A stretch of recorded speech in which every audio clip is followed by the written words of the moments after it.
It is the story of a founder, CEO of a $2.5 billion publicly listed company. They're on the New York Stock Exchange. And they were decided to use coaching at that high level to work on the CEO succession pipeline. And the outcomes were tremendous. The business has been tremendous. But the key thing, I think, for coaches is to watch for patterns among stakeholders. Welcome to Season 3 of Conversations with Coaches. This is a stakeholder-centered coaching production where we believe everyone deserves a stakeholder-centered leader. I'm Brandon Murgard, your host for the season. This season, we go deep into our case study library to discuss the real-life challenges of leaders with the coaches who help them succeed. As an added bonus, we're giving away the latest installment of our Coach Case Study Library, which includes case study summaries, transcripts of each episode, and ways you can connect with the guest.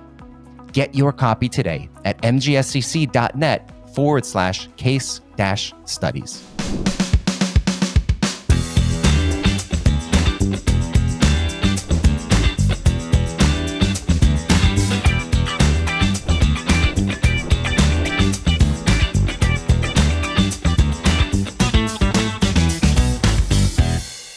In this episode, we bring in industry heavy hitter Brenda Bence, a world-renowned leadership coach, as she shares her experience working with a high-stakes CEO succession planning project for a $2.5 billion company. Discover how Brenda navigated complex stakeholder dynamics and coached both the successor candidate and the incumbent CEO to ensure a seamless transition and sustainable growth under new leadership. I was engaged to work on a CEO succession plan or program with a large publicly listed company on the New York Stock Exchange, 2.5 billion at that time. And the CEO was the founder of the business. And he had been in place for over 30 years. So he really had founded it and it had grown tremendously. Now, the CEO didn't think that he could retire. And that's what caused all of this. He just didn't feel anyone was ready to step up and take over. And they had explored going externally. They were looking more, because of the culture that they had, they really wanted to maintain that culture. They wanted to look internally. And the CEO was just not convinced that anyone internally was going to be able to do this job. But the board, he was aging, and the board was saying it was time to find a successor. And many possible successors over the years have been named in the past, but none of them had met the CEO's high standards.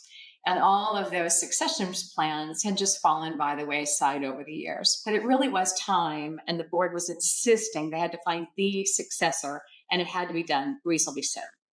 So there were a few people that put forth, but one was put forth, and this was a leader who'd been in the company for 25 years and who was now a very good and capable CFO, the Chief Financial Officer.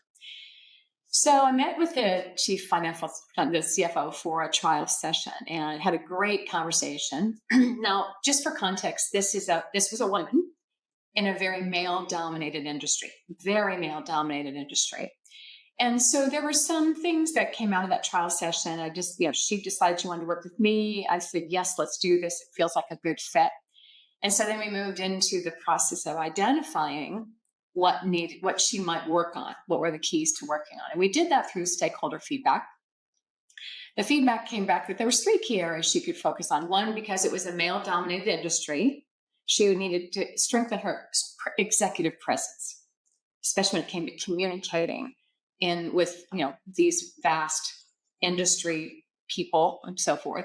And she needed to be viewed as a trusted partner by the CEO, by the board, by customers, these massive huge customers, by industry partners, and by her peers, because her peers would eventually potentially become her direct reports, right? And she also really wanted to focus on strategic activities that really impacted the entire company, because she'd only really done finance up to that time. And so we really wanted to help her to do that, to really focus succession planning on those 3 core challenges and those 3 core opportunities for her to improve. And and then she also had a lot of interest in doing succession planning across the whole organization, because it really hadn't been done. I think that was part of the problem from the start. So that's kind of how we got set up. We started into the coaching sessions. I interviewed 14 stakeholders. I wanted to make sure we had a really broad perspective on her progress. So we had board members, we had peers, of course, the CEO and direct reports. So that's kind of the context of how this was all set up to start. Wow. Okay. So $2.5 billion publicly traded company, New York Stock Exchange. You're working at the very highest level in what sounds like an incredibly consequential engagement. So take me to the very beginning. How did they find out about you? What did that first touch point with you look like? Well, I'm actually listed on some sites as one of the top C-suite coaches, and so they found that, and they interviewed. I think they interviewed 10 different coaches, and I ended up doing a trial session with the CFO, as I mentioned, that she chose me, and so that worked out really well. It was just a really nice fit in terms of what I do and what they were looking for. When they first reached out to you, this is a very broad and fairly robust situation. Were they crystal clear when they reached out to you with the needs, or was that something that you sort of had to flesh out through the conversations in this trial session? They were clear on the needs, which was we need to find a successor to the CEO. They weren't really clear on what specific areas needed in a strengthening with this particular individual. So through my trial session, I had an indication, but also, of course, through those early stakeholder discussions, I had some very clear objectives too. What I did is when I work with any kind of succession at the high ends of big corporations, I do what I call the top 10 list. And the top 10 lister, I asked this, in this case, the CEO advisor, et cetera, to make a top 10 list of all the characteristics that are critical for success in the CEO position. And then we had to look at them and say, if you had to, not all characteristics are created equal. So which ones are most critical for this at this stage? And so that helped us focus a little bit. But then that in combination with the stakeholder feedback allowed me to really say, okay, here are the things I'm seeing. And I turned to the CFO and said, this is what I'm hearing. What do you think? And then we worked together to massage that and figure out what the specific goals that she wanted to work on and that we would be measuring through stakeholders, through feedback, through results to make sure over the course of a year that we would get the outcomes that she was looking for. And was the goal to get this CFO in position to take over the CEO role within a year, or was it just to establish the succession planning pipeline so that you had, a clear pathway for succession at each role? Now, it's a good question, Brandon. Really what it was is they needed to feel confident that she was the right choice. So it was kind of like a year to figure out if she was really the right choice. So there were certain things that she needed to demonstrate over that year that would say, yes, we think we're on the right track. Yeah. Do you love working in these very consequential, very high stakes types of engagements? I mean, that's what you're so good at. Do you enjoy that? I love it. I'll tell you why, Brandon. A number of reasons. First of all, that old adage, it's lonely at the top. It's really lonely at the top. Okay. I used to be an executive myself at big corporations. It's lonely at the top. That's not just a nice little wording. It is the truth. And so when you can actually relate to those people at the high ends and say, hey, here's what you're going, let's work on this together. There's a sense of, I have somebody I can turn to. I have someone that I can work on this. That's really key. But the other thing is, don't forget, when you work at these high ends, you're talking tens of hundreds of thousands of people that are being impacted because it trickles down throughout the whole organization. One of the things that's coming out of this I'll share later is the impact that this one coaching engagement has had on the entire organization when it comes to coaching. So this is why I love working at that space, because when it trickles down, you're impacting not just those individuals at the high end, you're impacting hundreds of thousands of people around the world. Yeah.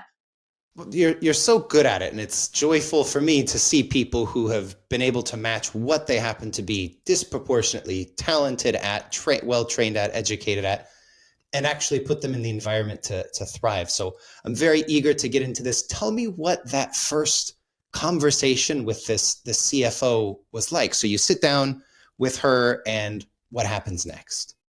Well, the original conversation, the trial session, was really making sure that there was a good fit. I asked about all sorts. I asked a series of different questions to make sure that there's a good fit there. It really is a no obligation opportunity for her to say, "Am I right for her?" It's for me to say, "Are you right for me?" Right? We will always check for coachability, and so so all of that took place early. That was a. I flew to that location, and I think we were together for almost 3 hours. We were supposed to have a quick lunch for an hour, and it went on for 3 hours. So, she just really she was really benefiting from it, just even that initial conversation. Because the point of that conversation for me is to demonstrate coaching. What are you looking for when you evaluate coachability? Yeah. Well, are they open for coaching? Like, what kinds of coaching are they open? Are they looking for an advisor? Are they looking for a coach? Are they looking for a mentor? Are they looking? There's a range of coaches, right? And so I really want to understand that what this person is looking for is consistent with how I go about coaching. So it was just a matter of finding that really good fit. And of course, you're always looking for rapport. There has to be trust there. Even the way you set it up, she wanted to have lunch in a restaurant. And I said, you know what? The key to success here is that we have a trusting relationship. Is there a way we can have a private room? So she arranged a private room so we could talk openly, not be sitting out coaching in the middle of a restaurant or something, right? So it's all about setting it up, the context, the conversation, the coaching example, so that she could feel comfortable in the approach that would be the future of how we'd be working together. In this first discussion, it's not uncommon for leaders to feel apprehensive or even a little bit of friction when we say, we're going to involve stakeholders. They're going to be the people here who are going to be giving us insights and helping us along the way. What was the response from the CFO when you first pitched that as an idea? Well, thanks for asking. I think that's probably one of the most important things we do when we focus on stakeholders and as part of our coaching process. I will not coach someone who isn't open to having stakeholders involved. Why? And I explain it like this. I say, potential CEO, here's the thing. We have eyes inside of our head, not outside. So we cannot see ourselves the way others do, right? It's just not possible. And there's no way. And even if I came in and observed you, and I would do that as part of the coaching, I am not working with you day in and day out. The only people who know the experience of working with you are the people who are your stakeholders. And our goal is to make sure that over time they're seeing changes in behaviors, usually reflected from changes in mindset, that are impacting the way you act, react, look, sound, and the way you're coming across as part of this process. So I just calmly, confidently said, this is the way it works. If you choose to work with me, this is how it would go. I make sure that they're understanding you will be the one who helps me choose the stakeholders. There's a set of criteria for those stakeholders that we'll look at together. This is all about making sure you are comfortable that we're getting the right inputs that are going to help you be the best you can be at what you want to do. And did she wholeheartedly embrace that? Or did she wince a little bit and say, hold on a minute, tell me more? Well, some wince. But, if you present it in a very matter of fact, this is how it works. This is how the best coaching is done. This is what will make sure that you succeed at what you want to achieve. And by the way, she knew what was going on. She knew that this was a potential CEO succession, right? So that cat was out of the bag. So once you know that, if she's hungry enough, she's going to do what it takes to reach the achievements that she wants to achieve. And that's part of what you check out too, right? Are they hungry enough? I always say on a scale of 1 to 10, 10 is high, 1 is low. How hungry are you to make change? And I'll tell you, Brandon, secret between us, if someone doesn't answer 9 or 10, I won't work with them. What if they say 8? What's your response to that? I'll say I only work with 9s or 10s. Is there any way you think you could get to a 9 or a 10? If they say 7, 6, I'll just say, you know what? I'm probably not the right coach for you. Just because I really work with people who are hungry to make change, because this is all about making positive, long-term, sustainable changes in behavior, period. So, and once you explain that, usually what happens is, okay, I'm a 9. I changed my mind, right? So that's fine. I mean, look, as long as they're, fine, good. Okay, we're on 9. Okay, what does a 9 mean to you? How does that look? How does that feel? What would you be doing every day if you're a 9 every day, right? How would it be different than what you're doing today? So you really want to check and make sure that they're really committed, because it's a year-long journey. I want to go off path just for a minute, because I think you've said what is what may be one of the most important things for coaches to understand, especially in this new era through 2020 and beyond that coaching has sort of grown into, is not to take the 6s and 7s, unless that's your space. If that's the space, find the 6s and 7s, work with them. But how did you reach that point with confidence and, even with your business and cash flow to be able to say, I'm only going to work with 9s and 10s. If you're a 6 or a 7 or an 8, good luck. I'll put you in touch with someone. Thinking about the coach audience now, what can you share or impart with them to get to the point that you are and just work with the hungry ones? Well, it's a great question. And, look, I've been doing this for 18 years, 19 years, something like this. So I've been coaching for a very, very long time, and that comes with experience. But I would learn from my early years that if I didn't get the 9s and the 10s, it was heavy lifting. It was hard work. They were not always happy. I was not always happy. When I could work with the 9s and 10s, it was just like you're working at a different level, just a different level. And so I started owning my own space of, I'm going to work with 9s and 10s. And that's how this is going to work. No harm, no foul. If they say they can't change from a 6 or a 7, I have no judgment. There's no judgment there at all. I just would say I'm probably not the right coach for you, given that situation. But no, 9s or 10s. Let's be honest. And here's the other thing from a pure business standpoint. Let's be honest. Our success depends on their success. So why would I work with a 6 or 7 if I don't think they're going to be that particularly hungry to make change? If I could work with a 9 or a 10. And you have to also have faith that the 9s and 10s are coming. When you start off, you've got to know that a 9 or a 10 is coming, that you have faith and that the 9s or 10s are going to show up. And I can tell you, Brandon, they show up all the time. Brenda, I wish I could have that tattooed on the back of every coach that goes through our program, because that is it's a very wise thing. I appreciate your perspective on it and just the way that you approach this with such professionalism. Because I don't think people will be sad if they say I'm a 7 and you say, good luck. That's right. Well, and that's I just usually say, I'm very kind about it. I say, I only work with 9s or 10s.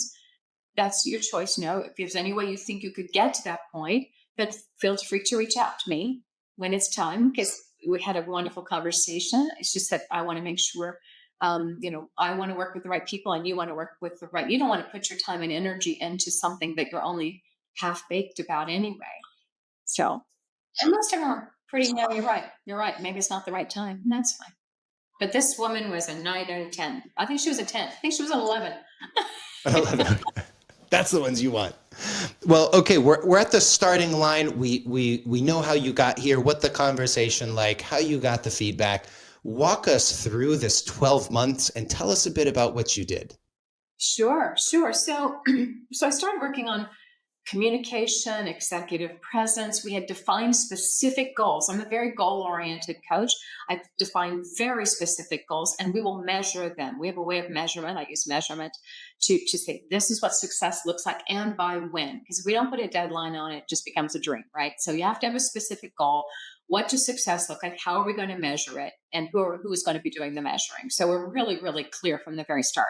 I work with 3 goals at a time, Brandon. The reason is because at that high end levels, well, first of all, more than 3, humans aren't very good at more than 3. We're changing more than 3. It's just really challenging. But if you can focus 3 major things to change in the course of a year, those 3 things will impact all the other things that might have even been on that 10 list of characteristics. So that's really important. So we really started focusing on that. One of the things we also wanted to do is spend more time with her colleagues, her peers, who, like I said, if it all worked out well, would eventually become her direct reports. So building those relationships. This is something that I would give as a side note to a lot of people in corporations. We typically focus on managing up and we focus on managing down, right? Keep your boss happy, keep your direct reports happy, because those are the folks delivering the outcomes, right? We often forget about the peers. And at the higher levels of any organization, those peers can eventually become your direct reports, or they might become your boss. So I think we really focused on helping her build those relationships at that level. And remember, this was a very male-dominated industry. She's the only female in all of the leadership team. Okay, the whole leadership team, she was the only female. So building those relationships with, the guys in manufacturing and it was quite a good experience for her because she's been a CFO, a very good one. But CFOs tend to be more like in the office, get the work done, supervise your function, right? Well, now she had to expand all of that into a much bigger arena and also get more visibility in the industry. So we started having her speak at big industry events. We started having her making connections within the industry, getting out and meeting clients, right? As a CFO, she really never had much exposure to clients before. And so she was just in charge. And then she also got in charge of the company's strategic plan for the coming year because we wanted to demonstrate strat planning, her ability to do strategic work. And that impacted all functions, you see. So her ability to interact with all the functions came through that strategic work. So those are the core strategies, Brenda, that I would say. It was really about making sure she was set up for success across those three areas and with such a wide variety of stakeholders getting exposure to her. We talked a little bit before we started the interview about your technique of shadowing, which I find fascinating, and I don't think many coaches out there are doing this. Can you tell us a little bit about your approach to shadowing? Absolutely. Now, look, stakeholder feedback is very helpful. There's no question. But sometimes it's also beneficial to do what's called coach shadowing. So I actually go into the boardroom. I go into management meetings. I go into leadership team meetings. I'll sit in on their one-on-ones with the direct report if that's a particular opportunity for them. And I shadow them. I simply watch. So I'll go for half a day.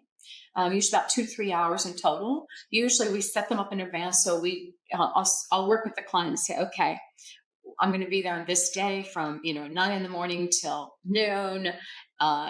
What can we do during those 3 hours? What meetings can you set up that would be appropriate for me to observe around these behaviors that we're focusing on, right? And of course, mainly it's leadership in general anyway, but some form of the leadership, what we're focusing on. And so then maybe they'll set up a team meeting where they're leading it, or maybe they'll set up a management meeting with their peers if they're trying to learn how to manage their peers, or if maybe they'll meet up. I sit on many board meetings. I sit and observe the board and how this person's addressing and interacting with the board, for example. And maybe sometimes a one-on-one with in this case, the CEO, to understand as well how that relationship is going. So that gives me a wealth of information, and I come at it from a purely objective perspective. I'm on the outside looking in. I have no skin in the game in terms of, I'm just going to be honest. Here's what I think you're doing really well. And here are all the specific behaviors that I really acknowledge in you. You're doing great. Here's some of the things I observed. Why do you take about that? What is that? How does that come across? How do you think it would be like to receive that information in that way? And how might you say it differently? And so it's really just a very hands-on roll up our sleeves. I don't do it during that 3 hours. I just spend time. So I just literally follow them around the office or around whatever. And then afterwards, I usually take a day to summarize because first of all, it's exhausting for them to get it all in one day. And I want to also prepare it and get it ready. And then I'll put it together into kind of an overview of here's what I saw that was just terrific. Keep it up. Wonderful stuff. I can see how that's benefiting you. And here's some things that I observed. And there's always, I have never done this, and I've done this literally all over the world with hundreds of leaders. I've never had one who just didn't go, oh my gosh, I didn't realize that. Oh my gosh, I didn't realize that, right? This is, by the way, this is an addition to the coaching. They don't have to do the shadowing. It's not a forced part of the program for me. But I do encourage it, and I encourage it 3 times. I encourage it at the very beginning of the coaching program. I encourage it about halfway through the year, and then I encourage it near the end because they also get a chance to see, and I get to see as well, the changes that have happened during that process. Amazing. Well, I think we could easily spend a whole episode just talking about this technique, how you set it up, how you preface the meetings. Ladies and gentlemen, if you're listening at home, tuning in at the gym or on your morning commute, if you want to know more about this shadowing technique, or you want us to do some more interviews or a LinkedIn Live about this, just leave a note in the comments, and that lets us know how to set our agenda. Brenda, you've gone through 12 months of coaching with this individual. You've had shadowing, you've gotten feedback along the way, and you've got very clear goals with measures. What happened? So I'm not going to go clear to the end right away, Brandon, because the key piece that happened about halfway through the year, the feedback was coming in and coming in and coming in, and it was increasingly positive across all stakeholders. Remember, I had 14 stakeholders, but there was and there were improvements across all areas of focus amongst all the stakeholders, except for one, and that was the CEO. And he kept saying he just wasn't seeing the changes. Everything was the same as the CFO had been for years, no change. And he was reasonable, I would say, fairly critical of her. She's just not getting it. She's just not getting it. And I thought, all right. So I said, and he said, I just don't think she's going to make it. And it was just so strange. And the key comment he said, she's still being the CFO in her approach to work. She's a bean counter. And I thought, okay.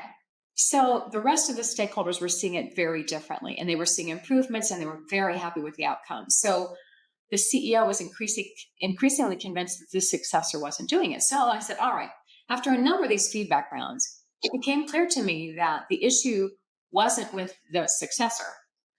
The issue might be with the perception of the CEO.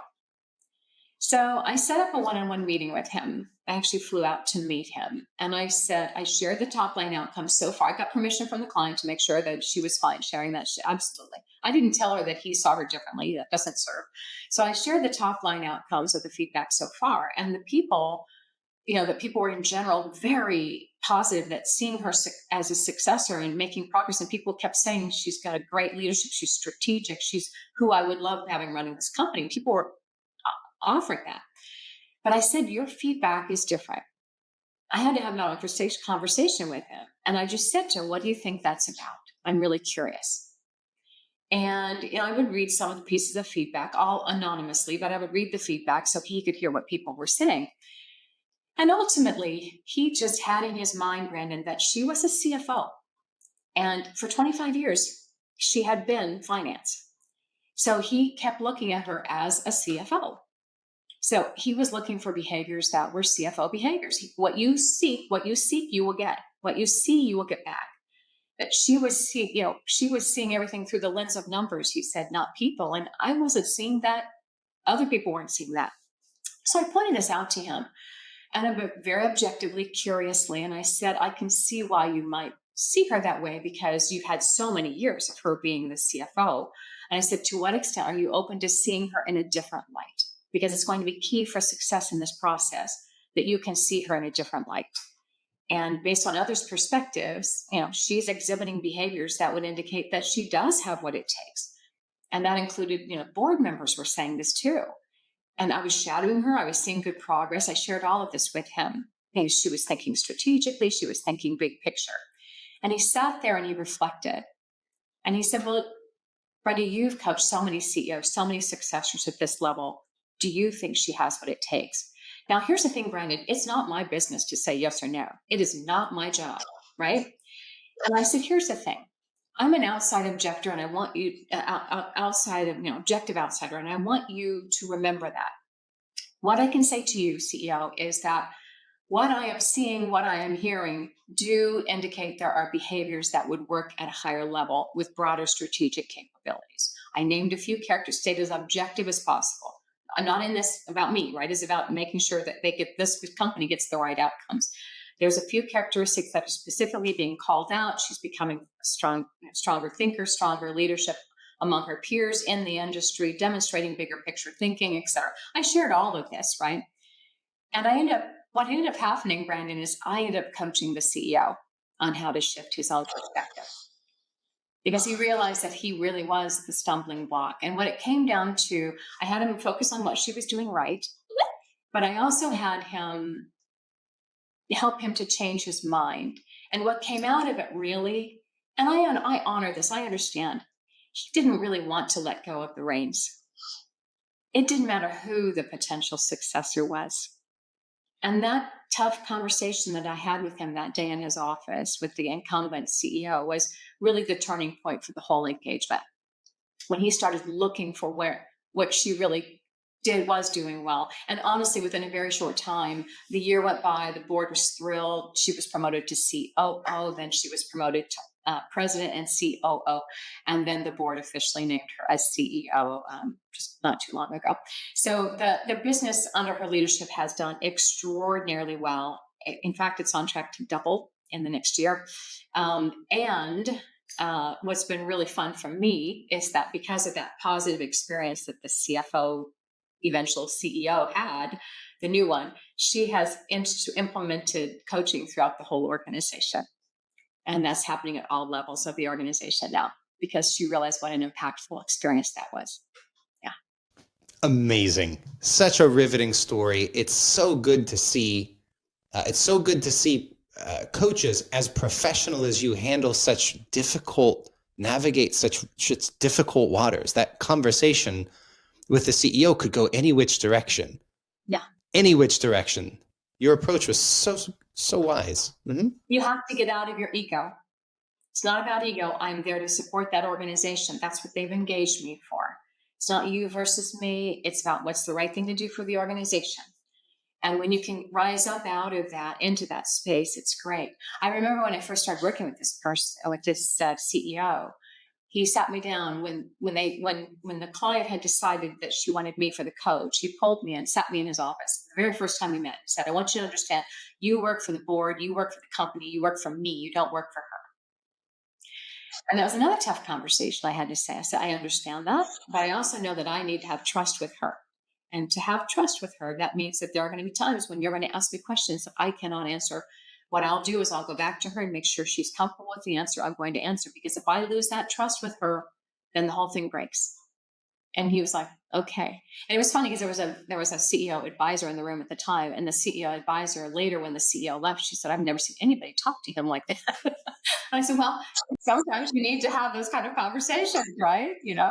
But anyway, so yeah." Well, there's so many things about this engagement that strike such a positive chord with me, and I think not the least of those is the compelling value of an excellent coach. There's a lot of coaches out there. I would contend that the vast majority of them would not have handled these situations nearly as tactfully as you have. The return on investment for the organization, the return on investment for that CEO, and the return on investment for that CFO and the peers and everyone else who's getting coached now is so astronomically high, and they could have cut a corner. They could have gone with a budget coach, or they could have said, we don't need to involve stakeholders. We just need an advisor or a consultant. Yeah. Well, and so much of it comes down to what I'm glad you raised that, because so much of great coaching, and I'm not saying great, I'm just saying good coaching comes from rising up out of you versus me and getting people to recognize they have to rise out of you versus me. All drama in corporations is almost always you versus me. There's something going on with you versus me. And when you can get out of that drama and into that higher space of us, of we, of what's the right thing to do for the organization, what's the board need to do for this publicly listed company, when you can rise up out of it, it just takes everybody to a higher level. And when you can operate at that level, it changes the whole dynamic. Amazing. I love it. And, you don't have to say you're a great coach. You are certifiably a great coach. And there's a number of organizations whose entire existence is predicated on identifying and naming great coaches, and you're on them. So you don't have to say that. I'm happy to say it, but you've got a lot of others out there saying it already. So thank you for sharing this. Tell us, you've got such a rich experience. You've worked with so many clients in many different countries at the highest level. What did you walk away from this engagement with new as a key takeaway?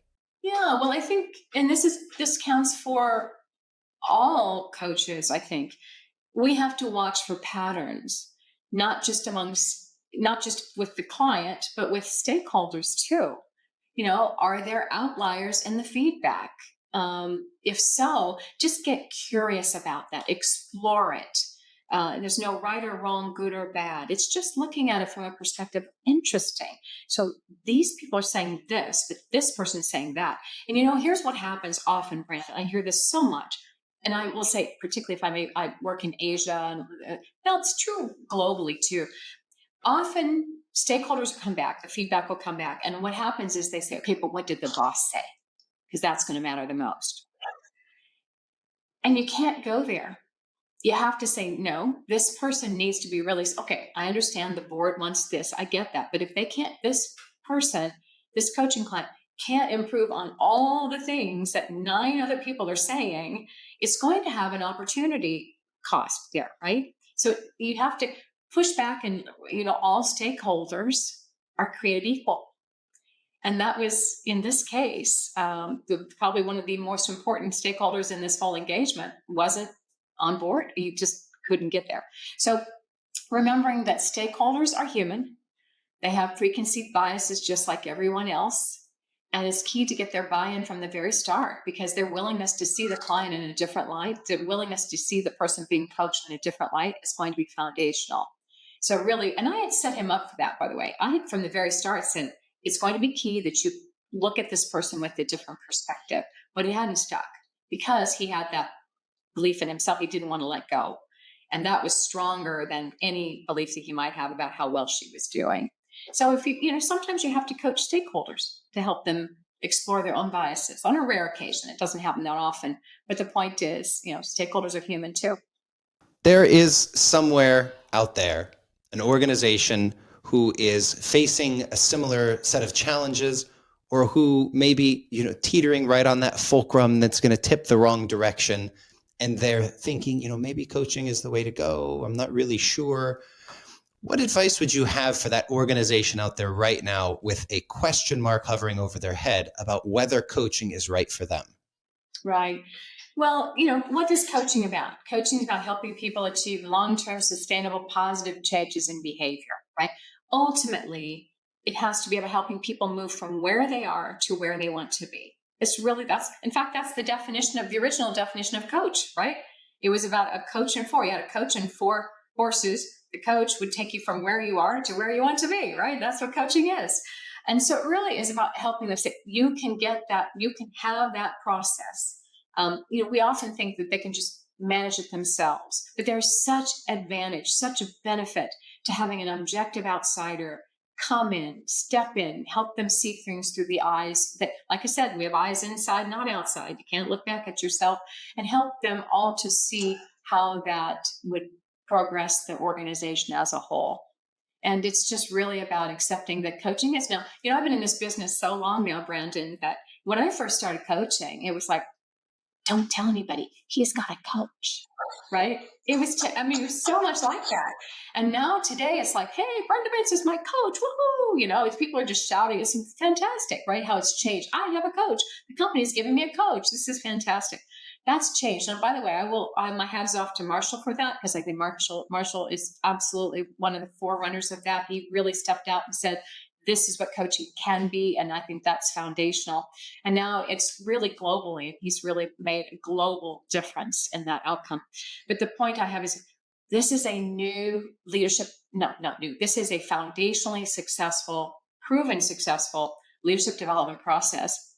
Why not do it, right? Instead of a training course, or instead of a whatever, why not use something that is so focused and so driven towards specific great outcomes? So yeah, at least explore it. What's the worst that can happen? You say no, right? That's why I always think a trial session is super important. Have the opportunity to just try it, see what it's like. For the individual out there who wants to, embark on one of these trial sessions, or have that same enthusiasm of Brenda Bence is my coach, how can they reach out to you, get in touch, follow your story?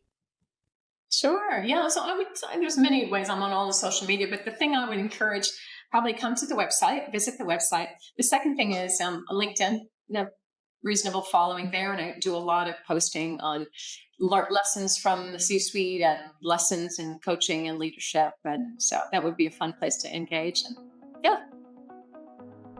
This invaluable coaching journey with a leading global company demonstrates the power of strategic succession planning and the incredible effect of coaching on an organizational leadership transition. Inspired by Brenda's expertise in stakeholder management and leadership development, we hope this episode empowers you to explore systematic coaching strategies in your professional journey. Remember, all the case studies of the season are available for download at mgscc.net/case-studies. That's mgscc.net/case-studies. The link is also in the episode description.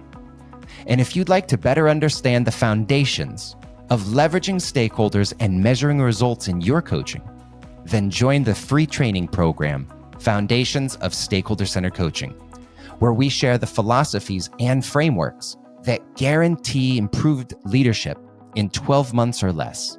You can register for the free course at mgscc.net/foundations-course. That's mgscc.net/foundations-course. Until next time, this has been another episode of Conversations with Coaches by Stakeholder-Centered Coaching, where we believe everyone deserves a stakeholder-centered leader. Thank you for joining this conversation, and stay tuned for more stories of leadership transformation.